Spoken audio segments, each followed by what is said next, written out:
Welcome back, friends. Welcome back to the podcast. I'm James Corbett of CorbettReport.com, and you are tuned into Questions for Corbett, specifically the 31st episode of this series for July of 2016. And as always, I'm going to answer as many questions as I can, and there's 1.5 zillion of them, so I won't even get to a tiny percentage of them. Once again, my apologies if I don't get to your question in particular. As always, there are many different ways to get your questions in. Of course, you can submit them via Twitter using the QFC hashtag. You can submit a video question on YouTube or Vimeo or any other platform. Just send me the link. You can email me through the contact form, and or you can leave a SpeakPipe audio message for me. And of course, the best way to do it, leave a question in the comment thread for this QFC edition on CorbettReport.com. Speaking of which, just browsing through the QFC number 30 comment section, I'll note that there were a lot of responses to the questions for you from last edition of this series. Of course, there was the question about how anarchists should or should not participate in a Brexit-type referendum. And there was the question of where to go to maximize freedom or how to measure freedom.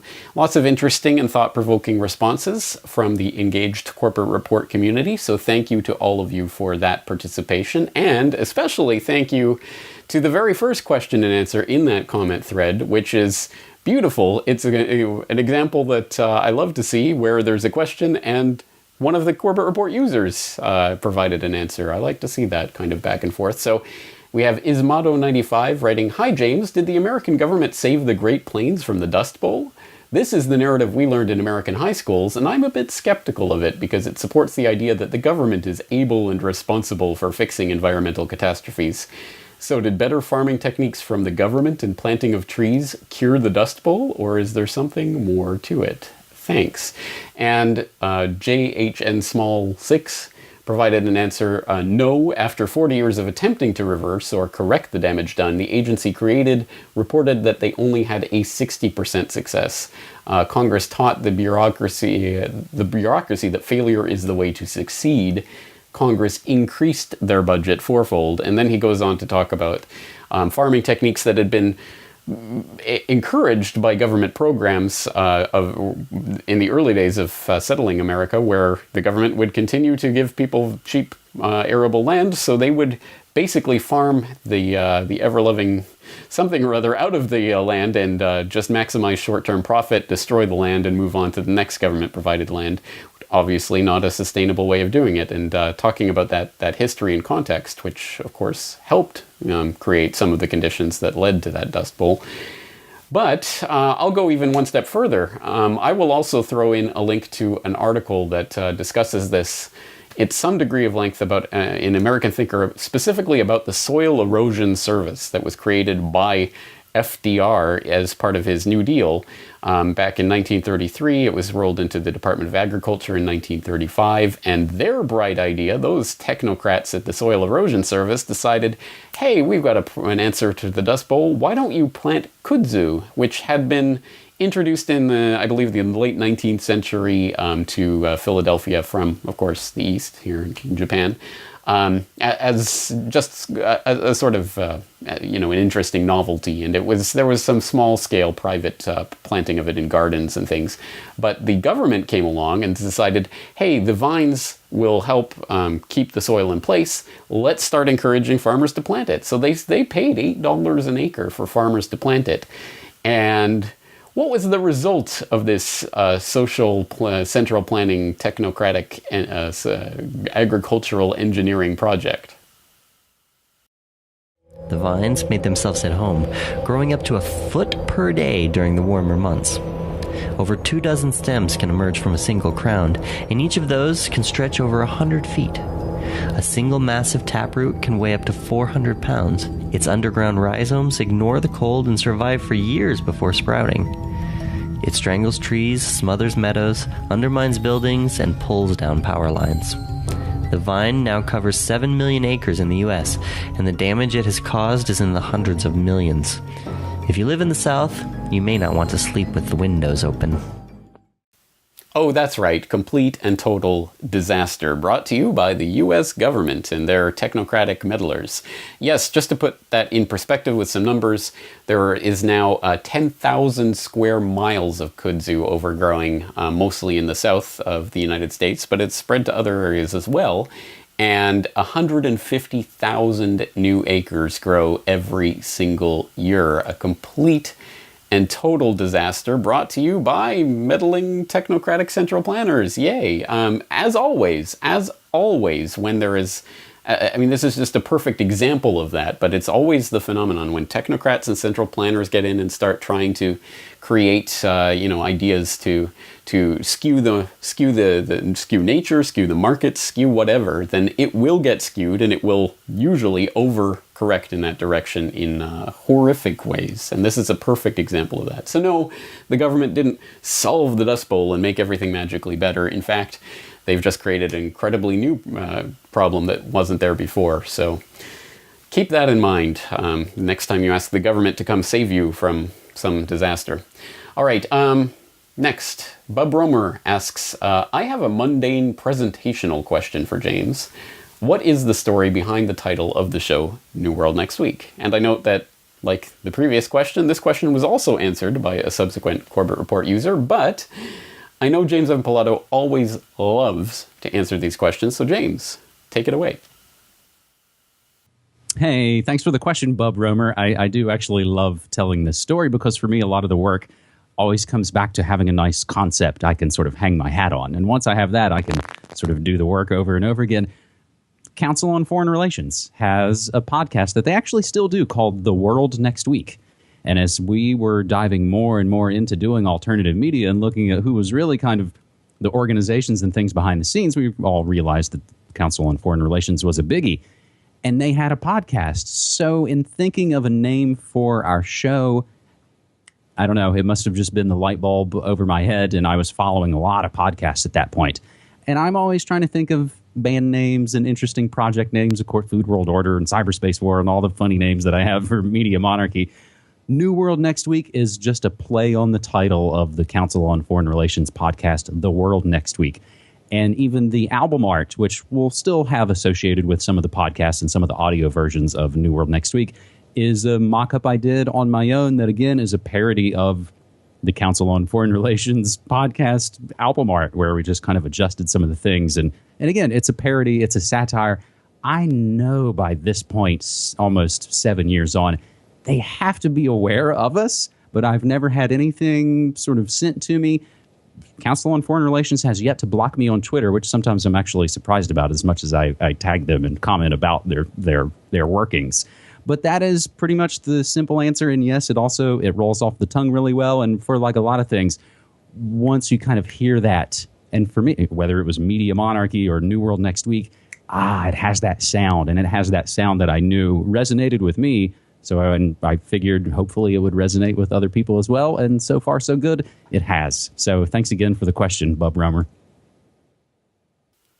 All right, thank you, James, for helping out with that. Moving right along, AB33 wrote in an email to ask, I'm curious as to whether the US DoD and the intelligence apparatus have separate black budgets. There are a whole gang of numbers floating around, 50 billion, 53 billion, 60 billion, intentionally obfuscated, no doubt. All right, well, I'll put a specific number on it via Ed Snowdon, so it must be true, right? Yes, back in 2013, Snowdon reported that from documents that came supposedly from Snowdon, it was reported that when you add it all up, it's $52.6 billion, the black budget for the U.S. intelligence community generally. And the actual document that this comes from is this 170-page document that the Washington Post printed I think they redacted it to the point where it's only 10% of the original document, but they provided some charts that they constructed from the information. So trust them, guys. $52.6 billion. All right, let's say that that's true, that the black budget is $52.6 billion. I think we have to understand that the black budget is a budget that is still overseen by parts of Congress, the parts that have the clearance to look at these numbers, and it's still part of those appropriations. It's still part of the overall budget. It's just a budget that the public can't see because the mere peons, of course, can't peer under the hood of the national security state, right? But that's not all the funds that these groups have to play with, and that's been proven time and time again throughout history. I mean, what was Iran-Contra? Congress says you can't trade with Iran. Congress says you can't fund the Contras, so they trade with Iran via Israel in order to fund the Contras. And it's all money that Congress didn't give them. It's all money that they're creating themselves and then using illegally. There's no oversight. There's no Congress, people overlooking this. This isn't coming from the government. It's all illegal funds that they're just playing with, and that's much more common than I think most people would understand or believe. You have front companies. I did an eye-opener report on this that I'll put in the show notes. Who really knows how much of the economy is front companies for various intelligence agencies? But we know entire airlines have been front companies for intelligence agencies, all sorts of other businesses. Banks have been, if not entire fronts for intelligence agencies, at least certainly used and appropriated for intelligence purposes. The Bank for Crooks and Criminals International, BCCI, and the Nugent Hand Bank, and examples like that we can at least put our finger on and document. And then you look at something like In-Q-Tel, which is the CIA's venture capital firm. Again, I'll put the link in the show notes to my eye-opener report on that, where you had you have the CIA with a venture capital investment firm that seeds money to various projects that it finds interesting for its own purposes. And, what are the companies that are invested in by the CIA? I mean, to what extent can you... It's always cutouts and middlemen and the plausible denial, so you'll never have a paper trail connecting the CIA to Pokemon Go. But you do have a paper trail connecting the CIA's venture capital firm to Keyhole Inc., which became Google Maps, and the co-founder of Keyhole Inc. Started up Niantic Labs within Google, which was then spun off and created Pokemon Go. Hey, so to what extent could you ever prove some sort of paper trail or some, the CIA, created or owns Pokemon Go, but what kind of connections are there? What kind of influence, control? To what extent can the CIA influence or directly benefit from the profits that are spun off from these companies?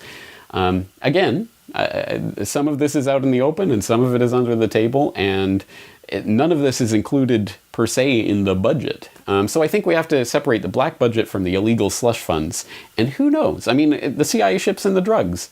They get the money from all sorts of shadiness like that is not calculated. And here's the thing, I don't think anyone on the planet, no one, I doubt, truly knows the number, because there are compartmentalization, there are different operations going on that, the left hand doesn't know what the right hand is doing. People within the agency generally don't know what the person next to them, metaphorically or literally, is doing, what they're working on, because they don't have clearance for it. So there's all these different compartments within these intelligence agencies that can hide their budgets in different ways. So I don't think anyone has the number.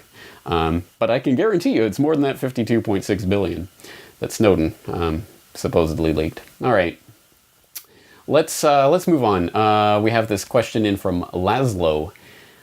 He writes, what is your view on the destruction, or at least the dilution, of the traditional Western culture through the forceful introduction of Islamic refugees? And what consequences do you foresee? Are we doomed to have a major clash of cultures between the traditional Christian Western culture on one side and the Islamic culture on the other side? Good question. Clash of cultures. No, that doesn't sound quite right. Clash of civilizations. That's right. Where did I hear that? 23 years ago. Oh, that's right, our good friends at the Council on Foreign Relations. Foreign Affairs, Summer 1993. The Clash of Civilizations? By Samuel P. Huntington. The next pattern of conflict, World politics is entering a new phase, and intellectuals have not hesitated to proliferate visions of what it will be. The end of history. The return of traditional rivalries between nation-states, and the decline of the nation-state from the conflicting pulls of tribalism and globalism, among others. Each of these visions catches aspects of the emerging reality. Yet they all miss a crucial, indeed a central aspect of what global politics is likely to be in the coming years. It is my hypothesis that the fundamental source of conflict in this new world will not be primarily ideological or primarily economic. The great divisions among humankind and the dominating source of conflict will be cultural. Nation-states will remain the most powerful actors in world affairs, but the principal conflicts of global politics will occur between nations and groups of different civilizations. The clash of civilizations will dominate global politics. The fault lines between civilizations will be the battle lines of the future. Conflict between civilizations will be the latest phase in the evolution of conflict in the modern world. That's right. Foreign Affairs, the journal of the Council on Foreign Relations, published Samuel P. Huntington's landmark essay in 1993, 23 years ago, The Clash of Civilizations, developed into a book in 1996, which became one of the key filters, key ways that foreign policy planners have been looking at the world in the post-Cold War era, well, for the last couple of decades. And yes, once again, the Council on Foreign Relations, and just to put it in perspective, who's Samuel P. Huntington? Not only was he an insider in the National Security Council and the Carter administration, but he made his name back in the 1960s, I think 68, writing, again, in Foreign Affairs for the CFR, with a wonderful strategy for isolating the Viet Cong in South Vietnam by getting the South Vietnamese rural population into the cities. And how do you drive them into the cities? Carpet bombing and defoliating the countryside. Oh, napalm. I love the smell of napalm in the morning, wrote Samuel P. Huntington in the 60s, and he became... well, that set him on his path to academic superstardom, and the culmination of it was The Clash of Civilizations. Yes, how amazingly predictive that narrative has become. Or is it one of those self-fulfilling prophecies? My money is on the latter. We have to understand what is happening now with the craziness, with all these terror attacks and everything. We have to understand this as part of an engineered conflict. This conflict has been engineered. Really, you can look for at least a century of history, and you can look at the creation of radicalized Islamic groups, the fostering, the funding, the protection, the arming, the training of these groups.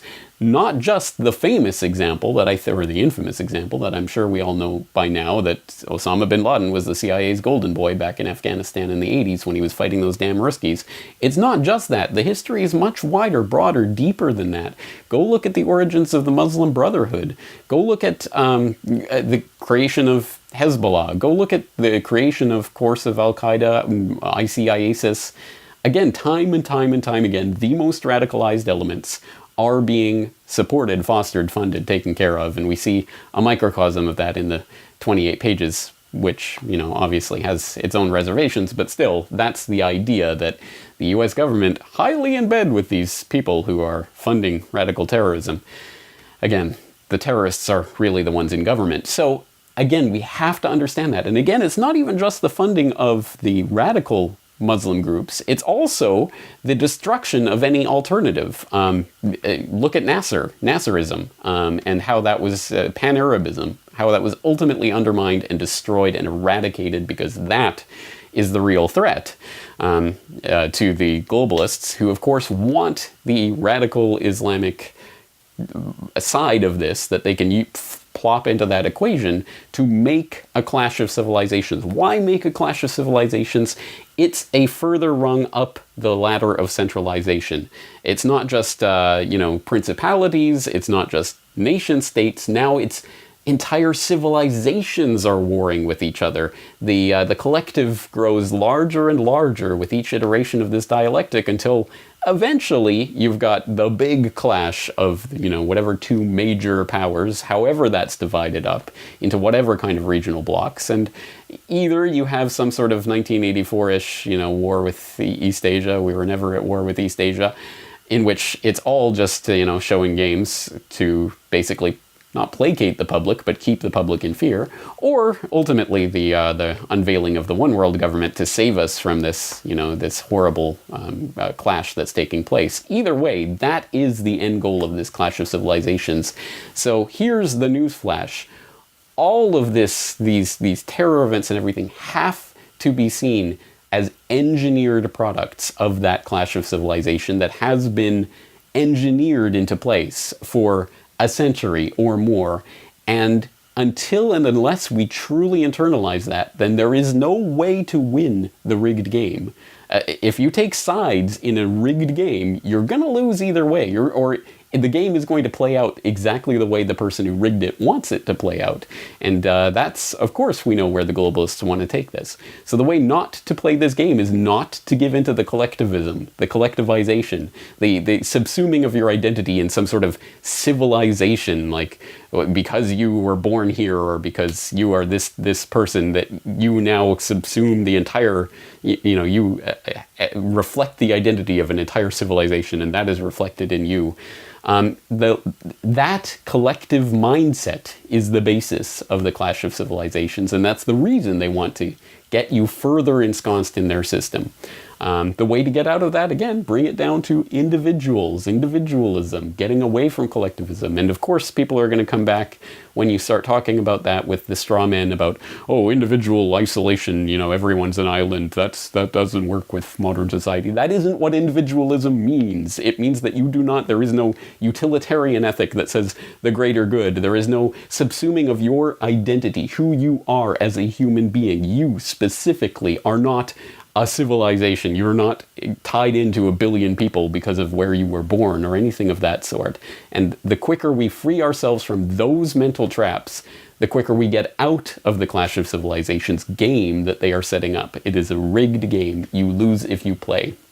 I'm going to include there's so much history that has to be understood to understand this, so I'm just going to include a few links to a few of the things that I've done over the years. The Last Word on Terrorism, talking about the destruction of Pan-Arabism and Nasser in particular.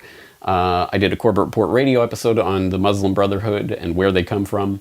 And I'll throw in Know Your Terrorists, Ayman al-Zawahiri from episode 258 to understand again how Al-Qaeda was created, fostered, funded, actively colluded with by the U.S. military intelligence, NATO military and intelligence apparatus. So that's a lot to get through and, a lot to explore. But again, we are best served by knowing history. Let's move on to the next question. We have Clarence writing in, my inquiry concerns the follow-up to terrorist attacks. Who benefits? The Terrorism Risk Insurance Program Reauthorization Act, signed into law by Bush in 2002 and recently renewed, and the like, appear benign on the surface, but insurance corporations would benefit if terrorism was not eliminated, and in fact was encouraged or perhaps funded via a backdoor. A protection racket from hell. Have you done work in this area? Well, you're in luck, Clarence. Yes, I have. The most obvious thing that I would point you to is my documentary on the 9/11 money trail, 9/11 Trillions, Follow the Money. Yes, talking exactly about this idea. Insurance was one of the aspects of one of the many scams that were taking place on 9/11, and one of the ways that was essentially a heist, ultimately of the trillions of dollars. But anyway, yes, clearly there are financial interests in these types of things, and it's not just reflected specifically in 9/11. Obviously, there's a bigger picture here, one that comes into view when you start taking a look at some of the other pieces of this puzzle. Let's look at a New York Times article from July of 2003, headlined, Pentagon Prepares a Futures Market on Terror Attacks. It reads, quote, the Pentagon office that proposed spying electronically on Americans to monitor potential terrorists has a new experiment. It's an online futures trading market disclosed today by critics, in which anonymous speculators would bet on forecasting terrorist attacks, assassinations, and coups. Traders bullish on a biological attack on Israel or bearish on the chances of a North Korean missile strike would have the opportunity to bet on the likelihood of such events on a new internet site established by the Defense Advanced Research Projects Agency. The Pentagon called its latest idea a new way of predicting events and part of its search for the broadest possible set of new ways to prevent terrorist attacks. 2 Democratic senators who reported the plan called it morally repugnant and grotesque. The senators said the program fell under the control of Admiral John M. Poindexter, President Ronald Reagan's national security advisor. End quote. And yes, just as a little bonus, who was John M. Poindexter? Oh, that's right, one of the only people actually convicted in the Iran-Contra scandal, but don't worry, that conviction was overturned on appeal, so I'm sure he was, clean as a whistle. And yes, he went from that horrible disgrace right back into government, where he, of course, headed up, as they say, the Information Awareness Office, that loving government program that in 2002-2003 unveiled their total information awareness plan, where they had that wonderful logo of the all-seeing eye in the capstone of the pyramid irradiating the planet. And their plan, at the time, they said they wanted to snarf up every single piece of data that they could get on everyone, including, of course, on American citizens, in order to, look for terrorists, of course. And there was a lot of outrage when this was revealed, so it just went underground, and as we know, the NSA basically continued to do it. So that's John M. Poindexter, who was coming up with this futures trading market for terrorist attacks in the bowels of DARPA. And as I understand it, the idea was not to have actual money betting. As far as I understand, it was, it was like a fantasy stock market thing where people could bet. And as far as I understand, but who knows, maybe. And in real life, essentially, this is what really happens. If you do know about a terror attack, then you can, say, double insure your building for, just to make sure. How much was the New Jersey Port Authority insuring the WTC towers for? Let's insure it for 3, 4, 5 times as much. Why not? And let's make sure to write into the clause that if these buildings get completely destroyed through some horrible catastrophe, that I can rebuild on them and capitalize on more retail space. Sound familiar? Yes. So this, I think, really does happen. There really are financial interests in terrorism, and as we know, the terrorists are in government, so if you know what's coming, you know how to profit from it. And never, ever, ever forget what CIA operative Robert Baer told We Are Change back in 2008. Last thing I would leave you with is National Reconnaissance Office was running a drill, a plane crashed into their building, and they're staffed by DOD and CIA. I know the guy that went into his broker in San Diego and said, cash me out, it's going down tomorrow. Really? Yeah. That tells us something. What? That tells us something. Well, his brother worked in the White House. When you say that... Remind me again why the same U.S. government that would capture and torture people like Abu Zubaydah and others on flimsy, if no evidence whatsoever, wouldn't do anything to even ask someone like Robert Baer, hey, who is that guy who cashed in the day before 9/11? It's just, that is so absolutely mind-blowing. Because either Robert Baer was flat out lying, which, hey, maybe he was, but that's a pretty bizarre lie to say, and the fact that, as far as I know, no one has ever asked him about this, no one has ever questioned this CIA operative who says he knew the guy who cashed out the day before 9/11. That's pretty amazing, don't you think? Apparently no one thinks so. All right, well, if hey, anyone in the audience, if you know Robert Baer or a way to get in touch with him, why don't you ask him about that? Maybe just find out if he knows, the guy who knew about 9/11 the day before. That might be something people might want to know about.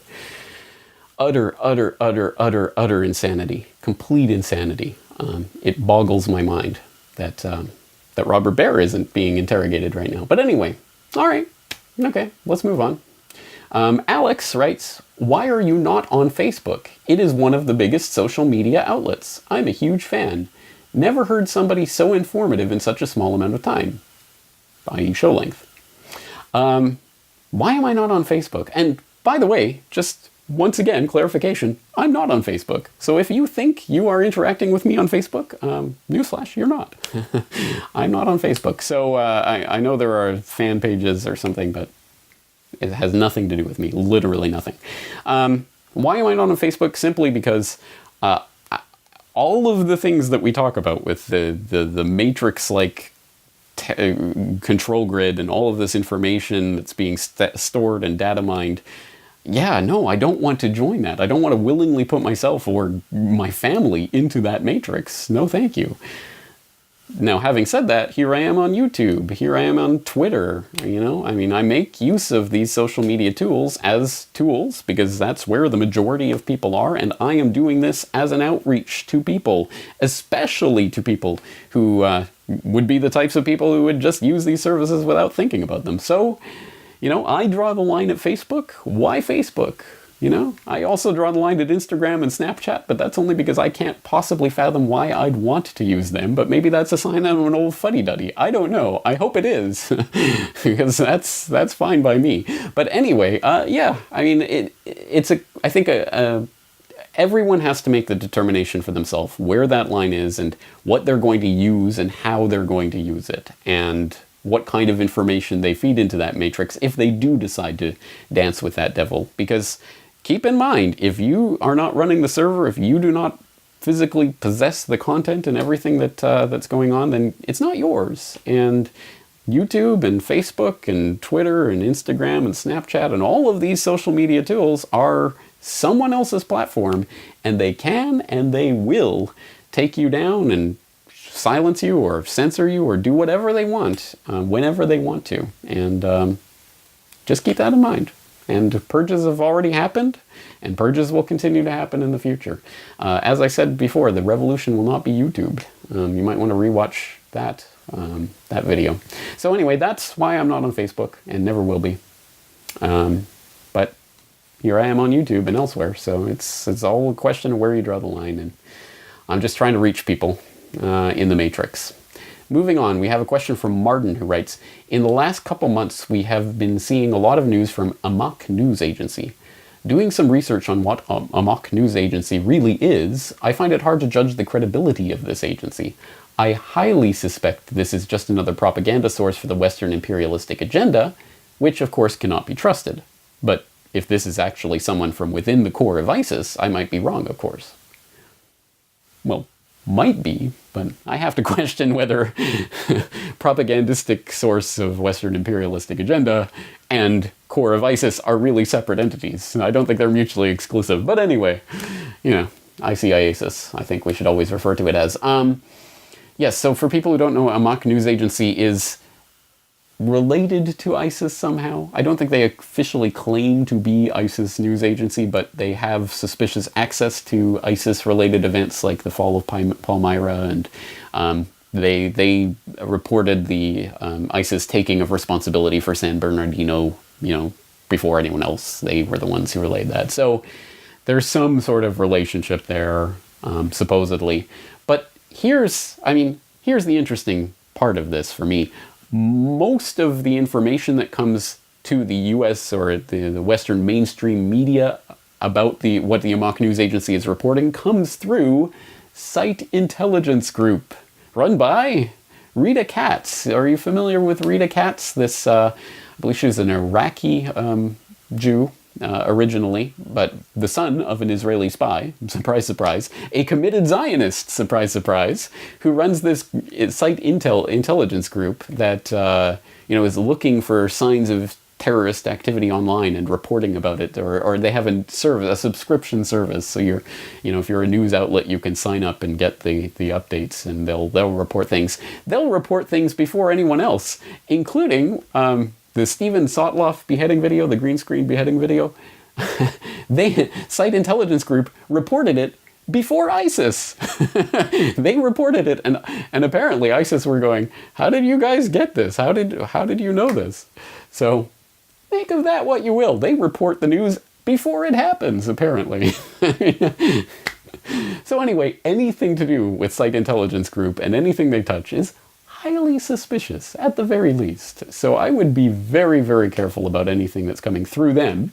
And since most of a mock news agency's information in English and in the Western press comes through site intelligence group, I mean, there has to be some questions raised. But I don't know the specific details about a mock news. I don't have any inside sources or know any of the specific history of it. If anyone does, share it. We'd be interested to hear. All right, let's move along to an audio question that was sent in by Ash.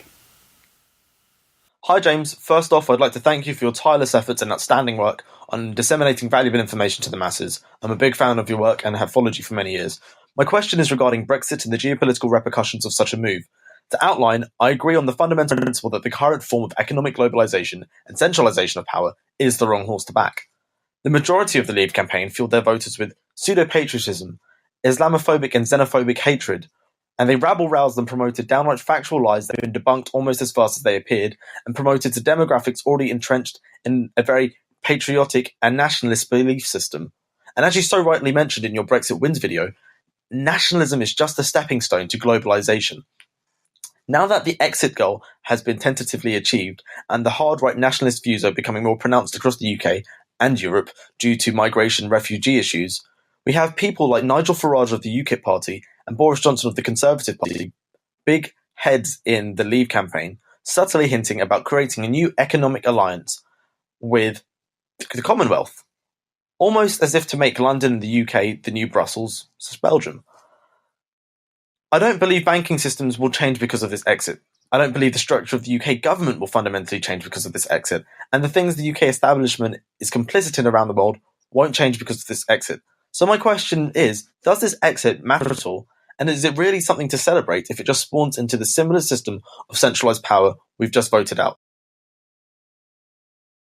All right, thank you very much for the very articulate question, Ash. I appreciate it, and I think you articulated some of the big questions swirling around now in this post-Brexit era quite well.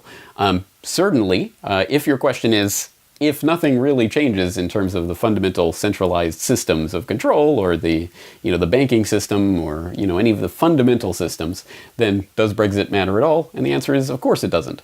The question is, as I articulated in my interview with Jim Hogue, so I hope people will go and listen to that interview, I'll put the link in the show notes, that Brexit really, what this represents is still in flux, it's still to be determined, and it still ultimately depends on the consciousness of the people who are pushing for this phenomenon. And if that consciousness is stuck at the level of the mainstream debate, i.e., you must rally around the Union Jack and, God save the Queen, and, we've got to protect these City of London bankers. If that is where this conversation gets stuck, then yeah, I mean, instead of an EU flag ruling over people, it's a Union Jack flag, and rule Britannia, rule the world. Who cares, right? I mean, it doesn't fundamentally undermine the system. It might make people feel a little bit better. It's not some, European bureaucrats in Brussels ruling over them. Now it's, good German folks like the British royal family. I mean, I don't know. But obviously that doesn't fundamentally change anything. The real point of all of this is to educate those who do not understand about what the real paradigm is here, which is that collectivization, the globalization, which is part of subsuming your identity in a national collective or a European collective or a civilizational collective. That is the enemy. That is globalism. That is what they want. They want the collectivism, the collective identity, and people to collectively rally around a flag. And, at the end of the day, it doesn't matter what flag people rally around if they're still rallying around it. No. So it has to be about the consciousness of the people. And if people will not abide by and participate in and allow the system to continue as it does, then it cannot function. It cannot function without our participation, our willing participation. And since people are trapped in the mindset of, well, of course, we need the government in Westminster. We need that government ruling over us. And of course we need the Queen at the top of it. It would be chaos and anarchy if we didn't have that, right? If that's the mindset people are stuck in, then the conversation itself becomes stuck. So decentralization, that's the only answer here. And Brexit as a step towards that decentralization could be a good thing. But if it gets stuck at that stage, then it doesn't really accomplish the end goal. And it's all for naught. So Again, I hope people will go and listen to that Jim Hogue interview, where I think I articulated that fairly well. And so I guess on a similar note, since we're talking along these lines, I had a question in from Nick on my recent Hillary Clinton is a threat to all of humanity video. He writes, James, are you a Trump supporter?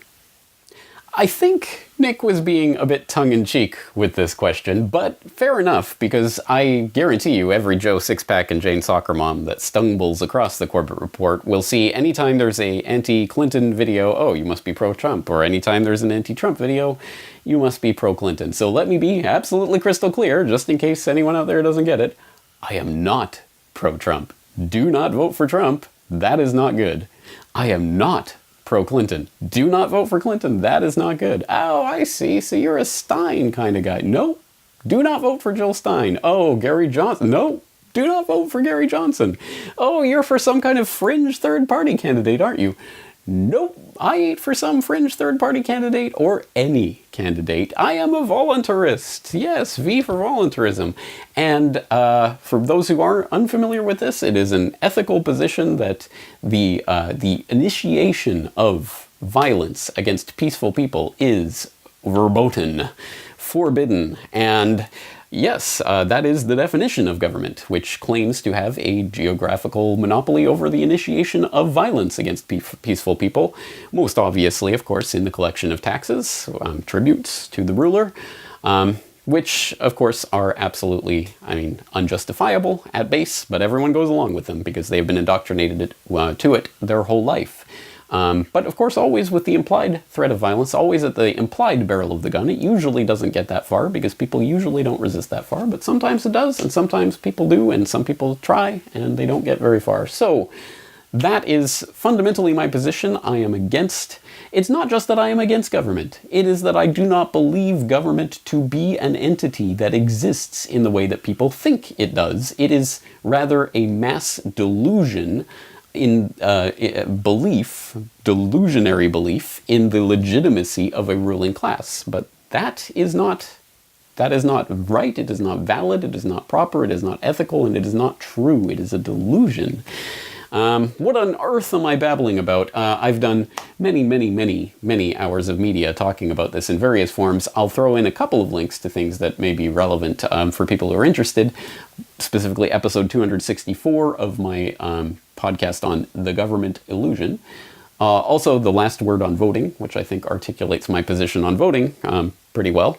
So those are places to start if you don't know anything about this. And I think that ultimately this question of the binary thinking that, of course, most people are trapped in when it comes to these political Punch and Judy shows is a reflection of the immediacy and 24/7 online culture and the Twitter feed that never ends, and that kind of constant flow of information that gets people not only stuck in the left-right paradigm or the binary paradigm, but also gets people to, I think we really are becoming decontextualized or decontextualizable.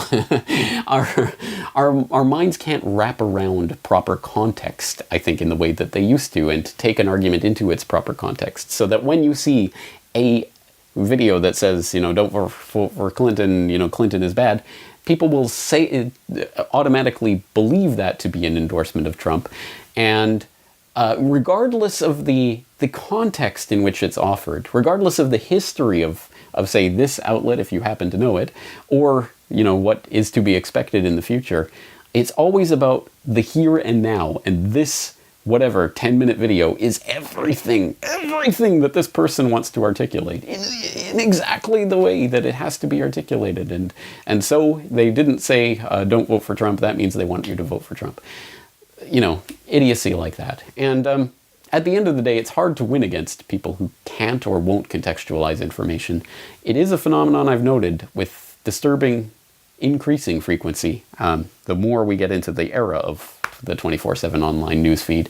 And I noticed that myself last year when I wrote a series of International Forecaster editorials. I had planned out a series of 3 editorials. So I wrote the first one, Why Hillary Clinton Must Not Be President. And of course, as expected, I got some emails from people who are saying, do you want a Republican to be president? You want Jeb Bush to be president? And because, of course, he looked like the presumptive nominee at that time. And so, of course, on schedule, the next week, I released why Jeb Bush should not be president. And so then I got some emails from people saying, oh, I see, you're for Rand Paul, right? Or you think Rand Paul is going to be in it? And the next week I released why no one should be president. It was always going to be that 3-part series, but waiting for a 3-part series to develop, or, waiting for the next part of the shoe to drop is just too much for some people to handle. So anyway, this section of the podcast is for the inevitable questions I will get. Anytime I do a anti-Clinton video, I'll get, are you endorsing Trump? Anytime I do an anti-Trump video, I'll get, are you endorsing Clinton? So this is to answer that. So I'm going to use this as that answer, and you can direct people here for that answer if you see it online as well. All right, let's move into the final part of the podcast, which is where I flip the mic around and ask you some questions that have come in. For example, we had this interesting one from Sonia, who writes, I keep running into the same problem. I don't understand economics and banking well enough to follow what's going on. I've watched your documentary on the Federal Reserve, but I'm still missing lots of puzzle pieces. Please recommend books and videos that can help me to get up to speed on this stuff. Thank you for the question, Sonia. It's a good question because, yes, the banking charade game parlor trick involves a lot of jargon and a lot of concepts that are intentionally difficult to understand. There is a lot of obscurantism rampant in these circles. So I understand it's intimidating for people who are dipping their toes in and trying to figure this all out, and my Federal Reserve documentary is probably not the place for a complete beginner to these concepts and ideas. I've tried to make it as simple to follow as a narrative as I could, but it's still a lot of information to take in. For someone who's really just dipping their toe into this, that's a good question. What's the best way to do that? Is there a good introduction to this? And I know there was this cartoon few years ago now. It was this half-hour cartoon. I can't even remember the name of it, but it was quite popular. And it was kind of like a cartoon dumbed-down encapsulation of something like The Money Masters, which was the documentary that did it for me, a decade ago. But it's a 3.5-hour talking head documentary. That is not for beginners, I would say. So this cartoon video was quite popular, but I didn't really like it. I thought it dumbed it down too much, and it relied on too many of those fake quotations that get bandied about. Oh, Andrew Jackson said blah, blah, blah. Thomas Jefferson said blah, blah. No, they didn't. Look it up. They didn't. It just gets endlessly repeated by people who are just copying whatever the last documentary said. So there's problems with a resource like that. If anyone knows a really good beginner's guide to this stuff, let me know. Let everyone know. Let Sonia know. We're all interested, I think, in how to introduce this to people. The other question for you, Tote My Note left a comment in the comment section at CorbettReport.com. A question about how to protect privacy on the web. Does a VPN matter, and what are the trade-offs? What browser do you use, and does the choice matter? I have researched this info somewhat, but would like to hear what our virtual community has to say about it. And in the comment section there, Corbett Report user MLK suggests a 2007 article from Cryptagon.com that I have referenced a few times myself, talking about, well, just assume that the NSA is your ISP and is actively trying to get all your information. How can you protect yourself against that? And that's probably a good assumption because, for all intents and purposes, one way or another, the NSA is your ISP. So, that's... I'm not a techie, so I don't have all the tech solutions. And hey, if somebody has some, wonderful thing, Tor, if you watch the latest New World Next Week, you'll know Tor is not the answer here. But if somebody else has some, magic answer to all of this, please do provide it. But I tend to go with what John Young said on the Corbett Report several years ago now when I interviewed him. He said, online anonymity is a pipe dream. And I think that's probably true, especially when we're talking about the concerted effort of an NSA or spying agency with their however many billions of dollars they have to bring to bear, and the literal trunk lines, in the back room of the telecoms, literally, in the trunk of the internet. If they really want to get some information, I'm going to guess that they're going to have a way to do that. Encryption is still a good idea, if only to protect yourself from everyday hackers and less sophisticated hackers, but again, I think if the NSA or whoever really wants in, they're probably going to find a way in. Maybe I'm just being pessimistic. Maybe someone out there has a real solution. I'd love to hear it. I'm sure everyone else would too. And I think we're going to wrap it up there. Again, millions of questions. It's too many questions. And I am just answering the ones that I think I can, hit out of the park. But please, if I didn't answer your question, please send it in again. And we'll do this all again next month. Until then, or until the next time I talk to you, thank you for tuning in. Take care.